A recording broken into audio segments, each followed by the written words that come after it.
As Marxists, one of the biggest accusations that's thrown at us is Nazi Germany and the claim that the country was socialist.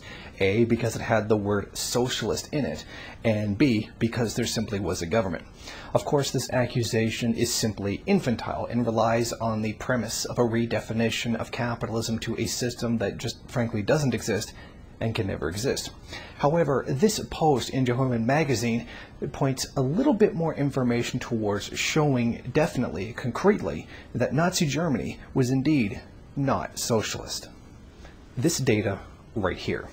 Usually this data is presented that shows a rate of return for capital in German industry from 1925 to 1941. This shows that the Nazi economy improved under Hitler, but it did so under the US with FDR as well. This was a global trend of the industrialized nation's recovery, not something unique to Germany. Essentially, this data doesn't show enough. It only proves that the German economy recovered.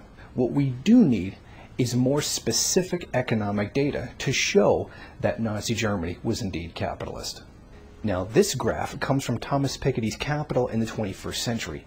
It compares the share of national income that went to capital in the US and Germany between 1929 and 1938.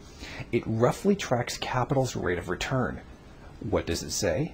Capital was doing better under the Nazis than under FDR in the United States. This is not because of an overall economic increase in one country versus another, but it shows the different set of policies between the two countries.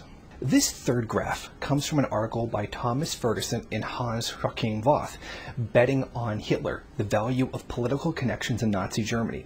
It tracks the stock market's performance in Britain, US, France, and Germany from January 1930 to November 1933.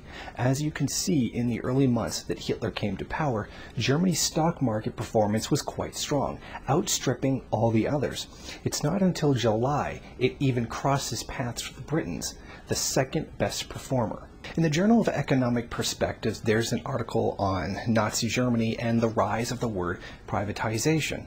The word literally comes from Nazi Germany and the Third Reich's policy of taking many things that were run by the state and reprivatizing it into the hands of the private sector.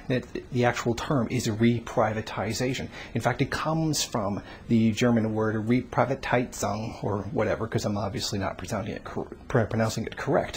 However, this is where privatization comes from. This is literally where we get the word. From Nazi Germany, the Third Reich, and its own economic policies. In a work by Germa Bell, Against the Mainstream, Nazi Privatization in the 1930s from the Economic History Review, this article also has some fascinating findings. Here's what it says right in the abstract. In the mid-1930s, the Nazi regime transferred public ownership to the private sector. In doing so, they went against the mainstream trends in Western capitalistic countries, none of which systematically reprivatized firms during the 1930s. From here, we can plainly see that Nazi Germany was a capitalist country. And was it just a capitalist country, it did capitalism better than the Western countries. So it out-capitalised the capitalist countries. At no point can you claim that Nazi Germany is socialist. It did capitalism and did it even better. This fantasy, this myth perpetuated by the far right that Nazi Germany was a leftist or a socialist country is completely false. Nothing in any way, shape, or form actually confirms their beliefs.